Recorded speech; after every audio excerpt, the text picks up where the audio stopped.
Hello guys, this is Madan Swami in your service. आज अपने बात करेंगे जैविक खेती ऑर्गेनिक फार्मिंग के बारे में। ऑर्गेनिक फार्मिंग क्या होती है, ये कहाँ से निकल कर आई है, इसका अन्य नाम क्या है, ये अवधारणा किन किन ने दी है इसकी, और इसको बढ़ावा देने के लिए भारत में आज तक कौन से प्रोग्राम चल रहे हैं। तो वीडियो शुरू करने से पहले मैं आपको बता दूं कि हमारी एंड्रॉयड ऐप पर बीएससी एग्रीकल्चर जेट एंड कृषि पर्यवेक्षक के लिए हमने बैच शुरू कर रखे हैं। वहाँ से आप बैच को अवेल कर सकते हैं। 12th एंड 11th का बैच भी आप अवेल कर सकते हैं। वहाँ पर फाउंडेशन कोर्स के रूप में हम बैच चला रहे हैं, जिसमें आपको as a live classes, as a recorded video and daily test series का लाभ है वो आप ले सकते हैं। डिस्क्रिप्शन में मैंने लिंक दिया है, वहाँ से डाउनलोड कर सकते हैं एंड प्ले स्टोर से भी आप डाउनलोड कर सकते हैं। टेलीग्राम का चैनल का लिंक मैंने डिस्क्रिप्शन में दिया है, जिसको डाउनलोड करना आप कभी मत भूलिएगा। इस वीडियो को आप ज़्यादा से ज़्यादा शेयर कीजिएगा, इसी से हमारा हौसला बढ़ता है, हम आपकी सर्विस में काम करने के इच्छुक होते हैं। तो शुरू करते हैं अपने। बात करें सबसे पहले ऑर्गेनिक फार्मिंग। ऑर्गेनिक फार्मिंग क्या होती है? ऑर्गेनिक फार्मिंग आपको सबको पता है ऑर्गेनिक फार्मिंग क्या होती है, कि इनमें जीव जंतुओं की रक्षा करते हुए अपने को खेती करनी है। किसी भी प्रकार के रासायनिक उर्वरक का प्रयोग नहीं करना है। ज़्यादा से ज़्यादा अपने को पारिस्थितिकी संतुलन बनाना है, और वहाँ पर उपस्थित प्रजातियों को बचाने का प्रमुख उद्देश्य ही इसका क्या होता है, अपने ऑर्गेनिक फार्मिंग होती है। तो सबसे पहले अगर अपने देखें तो इसके अन्य नाम की बात करते हैं। अन्य नाम क्या क्या होते हैं? अन्य नाम की बात करें तो इसे पारिस्थितिकी खेती भी कहा जाता है। क्या कहा जाता है? पारिस्थितिकी खेती भी कहा जाता है। पारिस्थितिकी खेती, इसे प्राकृतिक खेती भी कहते हैं। प्राकृतिक खेती, सभी के उद्देश्य एक होता है, बस नाम क्या होता है अलग अलग होता है। जिसकी जैसी अवधारणा, जैसे जिसके विचार, उसी प्रकार का नाम इसको दे दिया गया। इसे ऋषि कृषि भी कहते हैं। ऋषि कृषि, इसे पर्माकल्चर भी कहा जाता है। क्या कहते हैं? पर्माकल्चर भी इसको कहा जाता है। तो इसके बहुत सारे नाम होते हैं, पर्माकल्चर भी इसको कहते हैं। उसके बाद में अगर अपने देखें तो इसे बायोडायनेमिक कृषि भी कहा जाता है। बायोडायनेमिक कृषि भी इसको कहते हैं। बायोडायनेमिक के बाद में अभी एक न्यू इवोल्व हुई है, सुभाष जी पालेकर, जिसके खोज करता है, जिन्होंने बहुत ही अच्छे प्रयास के द्वारा भारत के अंदर वो लगातार वैज्ञानिकों को भी चुनौती दे रहे हैं। ठीक है, तो उस खेती का नाम क्या है? जीरो बस्टिंग नेचुरल फार्मिंग, जिसके अंदर किसी भी प्रकार का बाहरी इनपुट का यूज नहीं किया जाता है। जीरो बजट का नेचुरल फार्मिंग है, और ये इवोल्व कहाँ से हुई है? कर्नाटक से हुई है। इसकी उत्पत्ति है वो कहाँ पर हुई है? कर्नाटक से हुई है, और सबसे ज़्यादा वहीं पर ही अपनाई जा रही है, यानी यहीं पर अपनाई जा रही है। तो जीरो बस्टिंग नेचुरल फार्मिंग है वो कर्नाटक के अंदर है। और दूसरा अगर अपने देखें तो इसे वेगानिक्स भी बोला जाता है। क्या बोलते हैं? इसे वेगानिक्स भी बोला जाता है। वेगानिक्स, वेगानिक्स भी इसको कृषि को कहा जाता है। उसके बाद में अगर अपने देखें तो इसे रासायनिक कृषि का वैकल्पिक माना जाता है। रासायनिक कृषि का वैकल्पिक का विकल्प माना जाता है। ठीक है, रासायनिक कृषि को अगर आप छोड़ोगे तो कौन सी कृषि होगी? जैविक खेती आपको करनी पड़ेगी। उसके बाद में इसे बास्केट ऑफ टेक्नोलॉजी भी कहा जाता है। बास्केट ऑफ टेक्नोलॉजी, क्यों? क्योंकि क्या होता है, सब टेक्नोलॉजी क्या हो रही है? फेल हो रही है। क्योंकि जब हरित क्रांति आई थी तो उस टाइम हमने रासायनिक उर्वरकों का बहुत ज़्यादा प्रयोग किया था, और लगातार रासायनिक उर्वरक और गेहूं और धान की फसल लेने से भूमि की उर्वरा शक्ति का ह्रास होता जा रहा है, और बहुत ही दुष्परिणाम अपने को देखने को मिल रहे हैं। तो उन्हीं को दूर करने के लिए अपने क्या अपनाते हैं? अपने जैविक खेती अपनाते हैं। तो यानी हम कह सकते हैं कि टेक्नोलॉजी को आप टोकरी में डाल लो, हमें तो क्या करनी है? जैविक खेती करनी है, ताकि मनुष्य की स्वास्थ्य में सुधार हो सके, गुणवत्ता में, धान की गुणवत्ता के अंदर सुधार हो सके। जो खाद्यान्न होता है वो ही क्या होता है? मैन होता है, और उसी को अपने जहर से भर दिया है। तो उसको दूर करने के लिए कौन सी खेती होती है? जैविक खेती होती है। सबसे पहले अगर अपने देखें तो इसकी शुरुआत कहाँ पर हुई थी? तो शुरुआत इसकी यूरोप में हुई थी। कहाँ पर हुई थी बेटा? यूरोप के अंदर हुई थी, ठीक है। वैसे तो इसे भारतीय पद्धति ही माना जाता है, पुरातन जो ग्रंथों के हिसाब से या इतिहास की दृष्टि से देखें तो ये भारत की ही एक कृषि है, परंतु अंग्रेज अपने भारत को लूटने के साथ साथ वो यहाँ के संस्कारों को, यहाँ के रीति रिवाजों को, प्रथाओं को भी अपने यहाँ पर लेकर गए थे, और उन्होंने ही क्या किया, अपना नाम दे दिया। सबसे पहले वो शाणा, तो शाणा आदमी के पहली टेक्नोलॉजी ग्रहण कर ले हुए। तो शुरुआत है वो कहाँ से मानी जाती है? यूरोप के अंदर, किताबी भाषा में, परंतु ये इसकी जो वास्तविक स्थिति है वो भारतीय पद्धति माना जाता है यूरोप के अंदर। कब शुरुआत हुई थी बेटा? 1930 के अंदर हुई थी। कब हुई थी? 1930 के अंदर।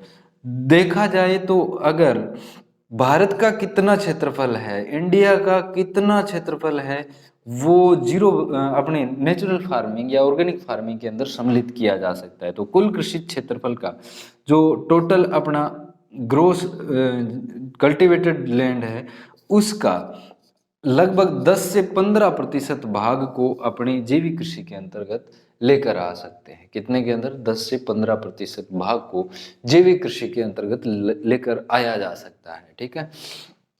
अब अपने बात करते हैं, इसकी कुछ एक अवधारणा दी गई थी। उन अवधारणाओं को कौन कौन वैज्ञानिक थे, किस किसने अवधारणा है वो दी थी, तो इसके बारे में अपने पढ़ेंगे। सबसे पहले अवधारणा थी, वो एक महानुभाव थे, और कौन थे?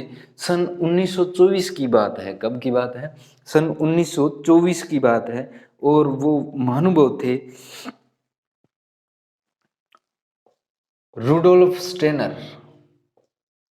रूडोल्फ स्टेनर 1924 में बायोडायनेमिक खेती के रूप में, बायोडायनेमिक खेती के रूप में इन्होंने क्या किया? इन्होंने अवधारणा दी कि एक जैव डायनेमिक खेती होती है, उसका अपने खेती को किया जा सकता है। क्योंकि बायो का मतलब जैव और डायनेमिक का मतलब यानी यहाँ पर वायुमंडल, जलमंडल और थल मंडल, यानी तीनों मंडलों को सम्मिलित करके अपने जो डायनेमिक का मतलब ये कह रहे हैं कि ग्रहों के अनुसार, नक्षत्रों के अनुसार खेती है वो की जा सकती है, ठीक है। तो बायोडायनेमिक खेती भी अपने रूडोल्फ स्टेनर ने सबसे पहले 1924 में बायोडायनेमिक खेती की अवधारणा दी थी। तो ये आप याद रखिएगा, आपसे एग्जाम में सीधा पूछा जा सकता है, बायोडायनेमिक खेती की अवधारणा किसने दी थी? किसने दी थी? रूडोल्फ स्टेनर ने। कब दी थी? 1924 के अंदर दी थी। अब आता है 1930 का समय। कब आता है? 1930 का समय आता है। और 1930 में क्या होता है, एक वैज्ञानिक थे अल्बर्ट हावर्ड। कौन थे? Albert Howard.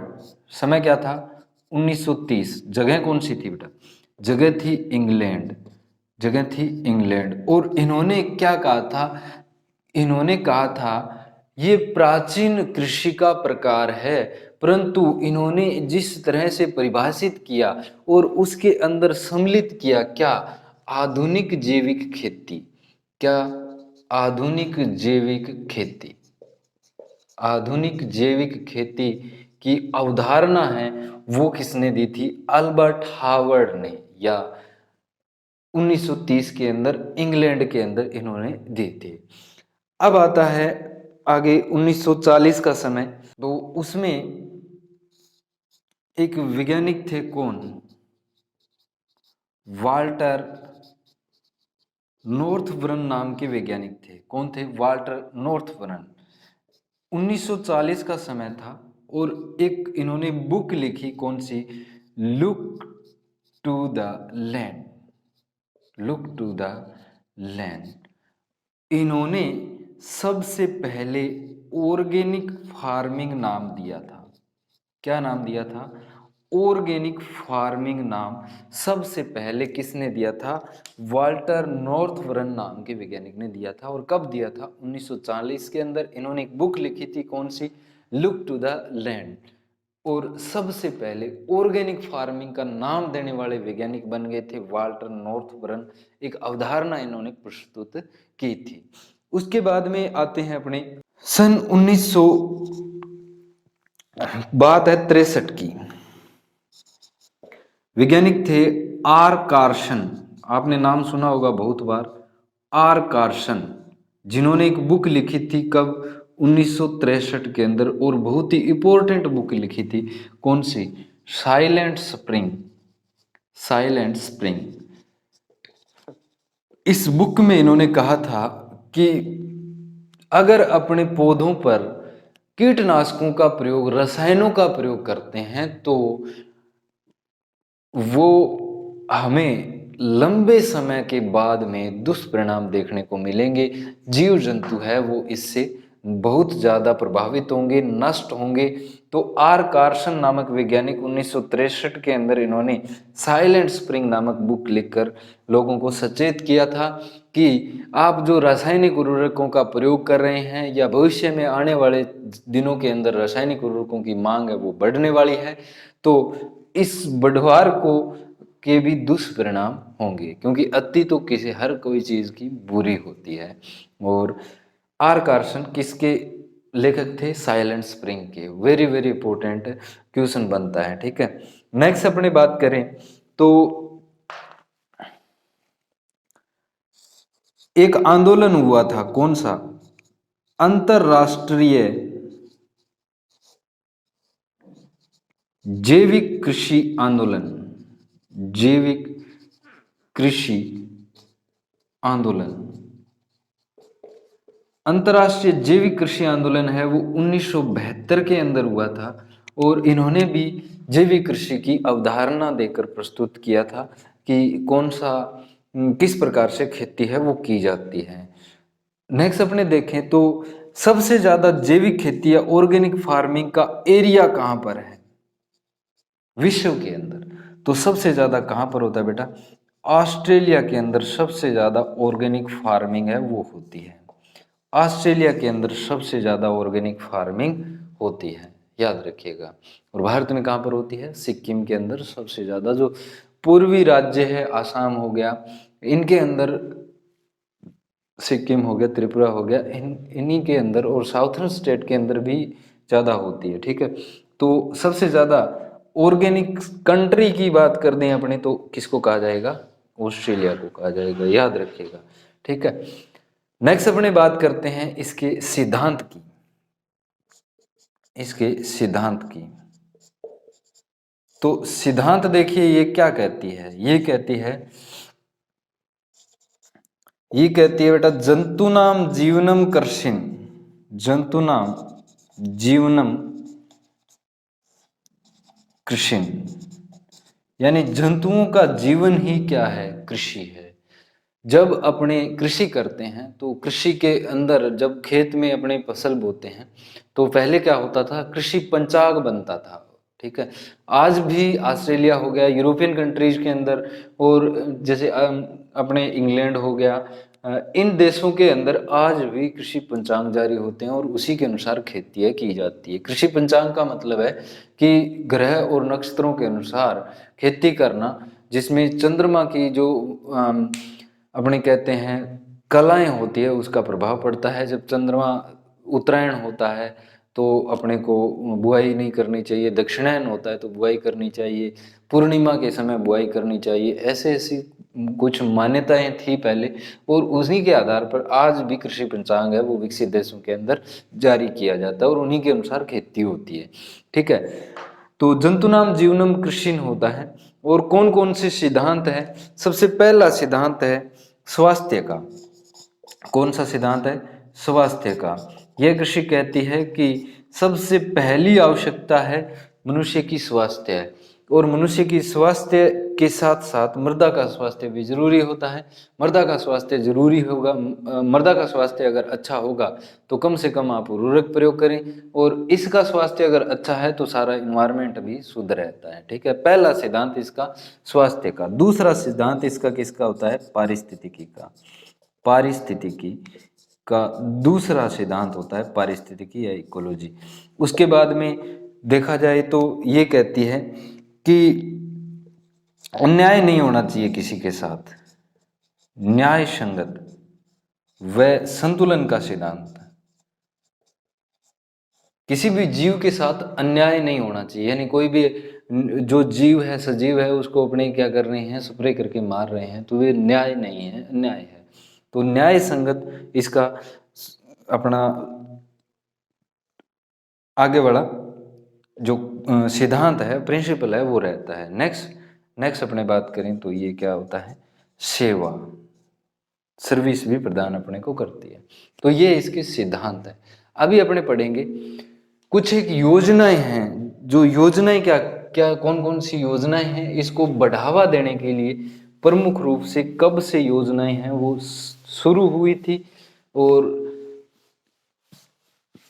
कृषि को बढ़ाने के लिए कब से योजनाएं हैं वो शुरू हुई थी, कौन कौन से प्रोग्राम हैं वो इसको बढ़ाने के लिए चालू किए गए हैं, उनके बारे में अपने पढ़ेंगे।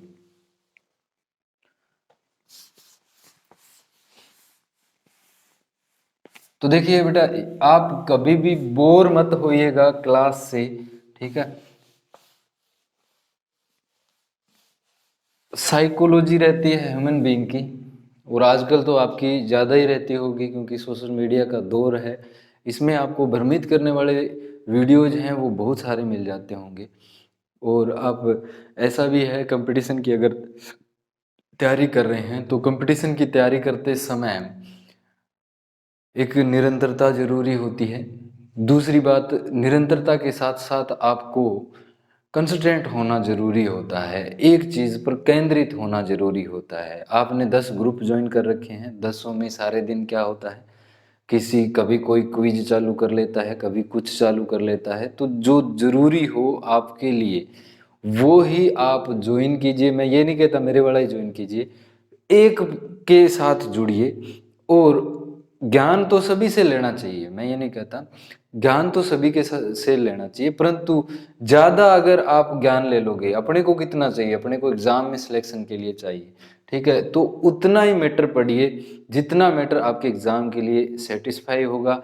सबसे पहली सेल्फ स्टडी कीजिए, उसके बाद में अगर कोई चीज़ समझ में नहीं आती है तो आप यूट्यूब का सहारा लीजिए। क्योंकि देखिए वैकेंसियां आ जाती है चली जाती है। मेरे ऐसे ऐसे जानकार हैं, ऐसे ऐसे स्टूडेंट हैं जो पहली बार में भी पूछ रहे थे, दूसरी बार में भी पूछ रहे थे, तीसरी बार में भी पूछ रहे हैं कि सर वैकेंसी कब आएगी, ठीक है।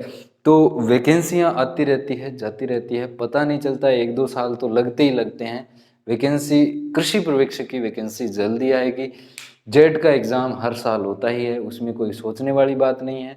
जेट के एग्ज़ाम में 969 सीट हैं, उन 969 सीटों पर ही आपका सिलेक्शन हो तो बात बनती है, नहीं तो घर वालों के पैसे खराब करने का कोई मतलब नहीं है। ये 969 सीट ही आपके लिए महत्वपूर्ण है। पेपर बहुत इजी आता है सर, पेपर इजी आता है बेटा, पर क्या होता है कि जब तैयारी के पूरा परफेक्ट नहीं होगे, 85% तक मेरिट जाती है, तो 100 में से 85 क्वेश्चन अगर आपके एक्यूरेसी नहीं है, क्वेश्चन आपने बहुत किए हैं, 30 क्वेश्चन कर दिए 40 में से, पर 5 क्वेश्चन नहीं किए, तो आपको गवर्नमेंट सीट नहीं मिलेगी। और गवर्नमेंट सीट नहीं मिलेगी तो कोई काम की बीएससी एग्रीकल्चर नहीं है मेरे व्यू से, ठीक है।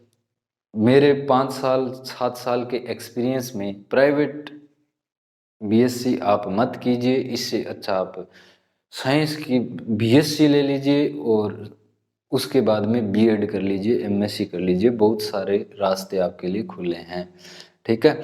तो अपनी बात करते हैं योजनाओं की। योजनाओं की सर्वप्रथम क्या हुआ था, देखिए योजनाओं में अपने पढ़ेंगे सबसे पहले क्या हुआ था। जैविक कृषि को बढ़ावा देने हेतु भारत सरकार ने इसे प्राथमिक क्षेत्र में शामिल किया था।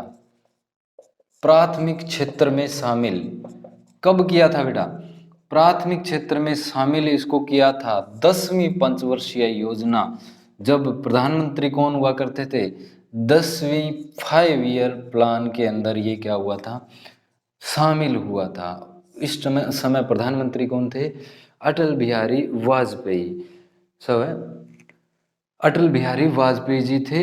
कौन सी प्राथमिक क्षेत्र में शामिल किया गया 10वीं पंचवर्षीय योजना, कब, 2002 के अंदर। ठीक है। 2002 में पंचवर्षीय योजना थी। 5 ईयर प्लान कब स्टार्ट हुआ था भाई? प्लानिंग कमीशन की स्थापना कब हुई थी? 1951 के अंदर, ठीक है, से शुरू हुआ था ये। तो देखिए, पहला प्राथमिक क्षेत्र में इसको शामिल कब किया गया? 2002 के अंदर, 2002 के अंदर। अब देखिए, एक राष्ट्रीय जैविक उत्पादन कार्यक्रम चलाया गया। कौन सा? राष्ट्रीय जैविक उत्पादन कार्यक्रम चलाया गया। राष्ट्रीय जैविक उत्पादन कार्यक्रम चलाया गया। कब चलाया गया बेटा? ये 2004 के अंदर चलाया गया। इसे क्या बोलते हैं? नेशनल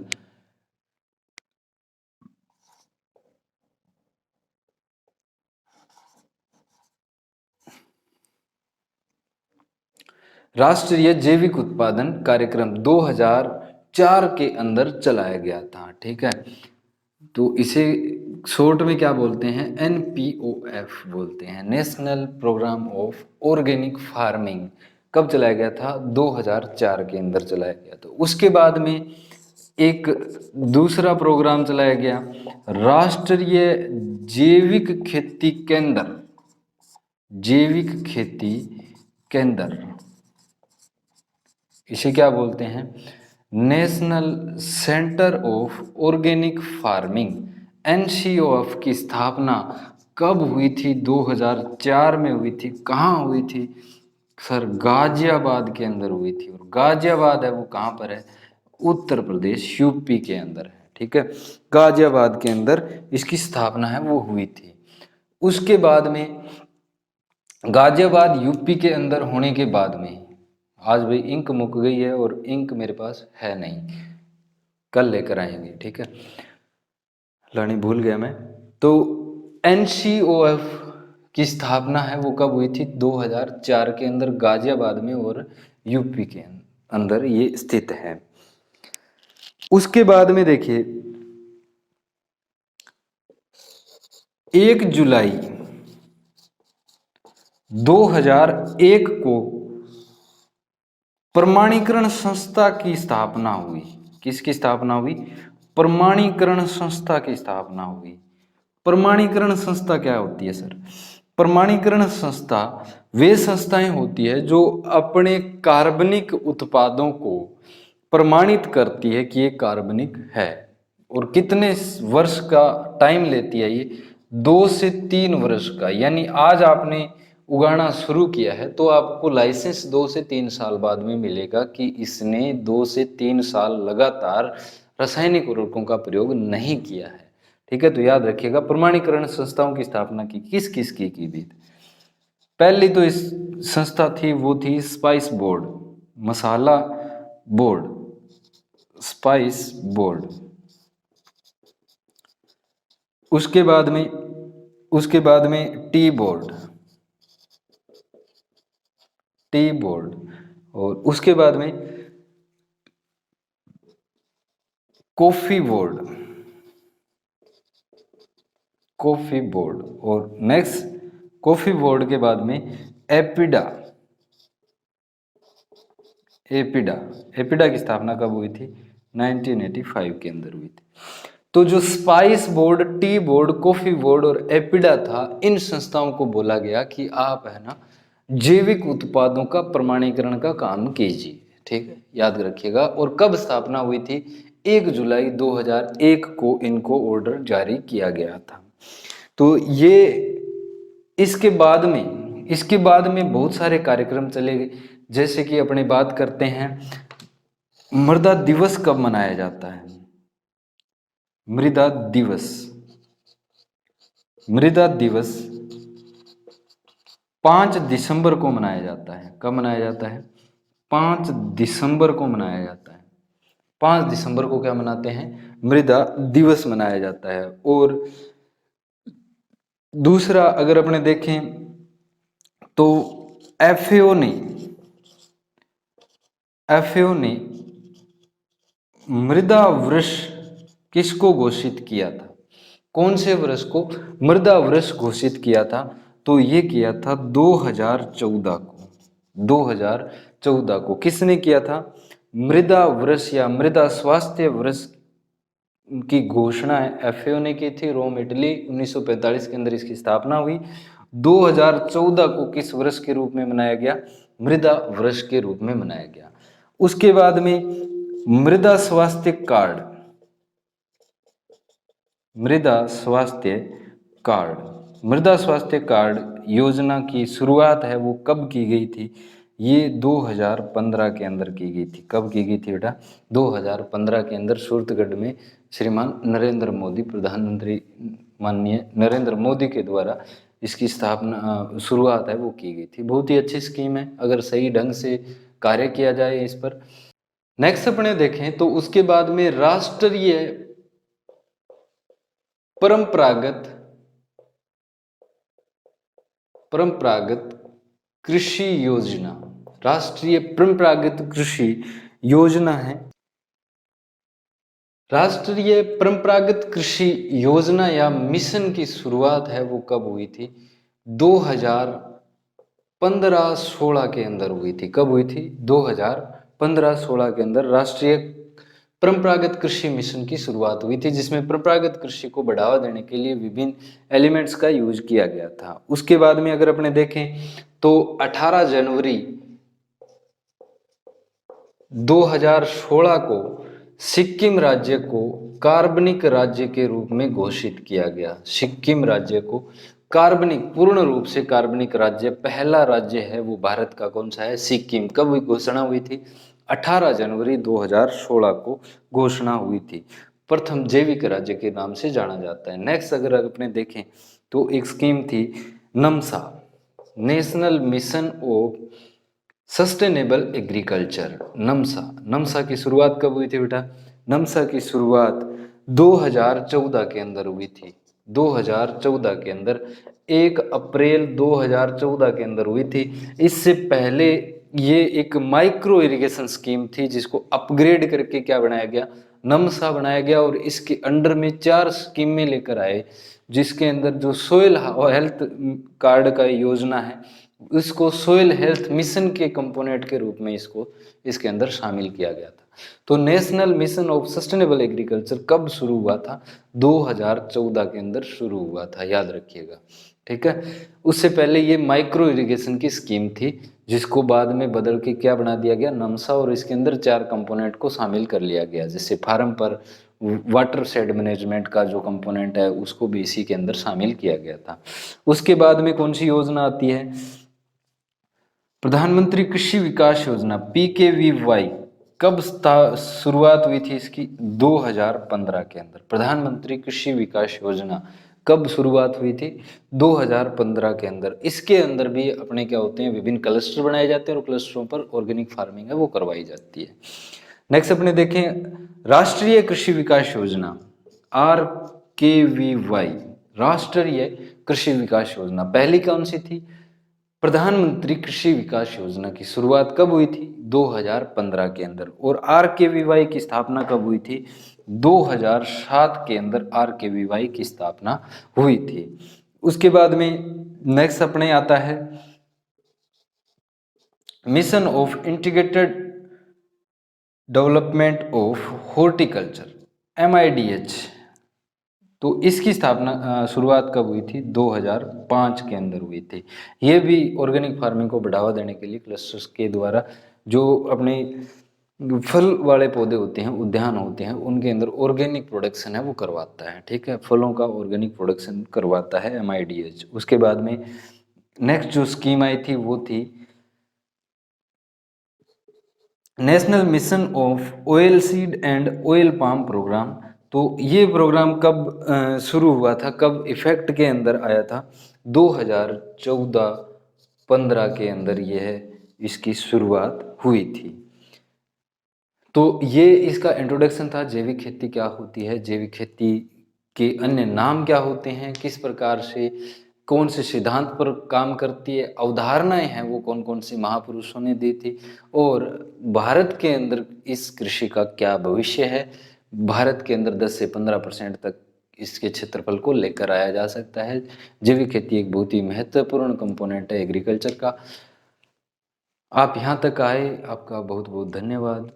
कल मिलते हैं इसी शान, इसी शौकत और जज्बे के साथ। Thank you, thanks for watching. पढ़ते रहिए, गुणते रहिए, आगे बढ़ते रहिए। धन्यवाद।